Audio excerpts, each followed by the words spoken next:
Hi. ప్రభుత్వమే కొంత భూమిని ఒక మహిళకి ఉపాధి కోసం ఇవ్వడం జరిగింది. ఆ తర్వాత కొంతకాలం తర్వాత ప్రభుత్వం పబ్లిక్ అవసరాల కోసం ఆ భూమిని తీసుకోవాలని అనుకుంది. ప్రభుత్వ అవసరాల కోసం ఆ భూమిని తీసుకోవాలనుకుంది.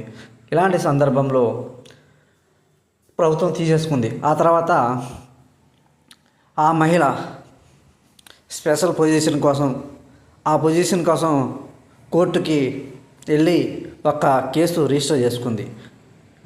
నా భూమి పొజిషన్ నాకు చూపించాలి అని రిజిస్టర్ చేసుకుంది. ఈ సందర్భంలో కోర్టు ఆ పిటిషన్ని కొట్టేసింది. ఎందుకు కొట్టేసింది? ఇలా కొట్టేయచ్చా? ఎస్, కొట్టేయచ్చు. ఏదైతే భూమి ఒక ఆస్తిని ఉపాధి కోసం ప్రభుత్వం ఇచ్చింది, ప్రభుత్వ అవసరాల కోసం దాన్ని తీసుకుంటుంది. అయితే ఇది మన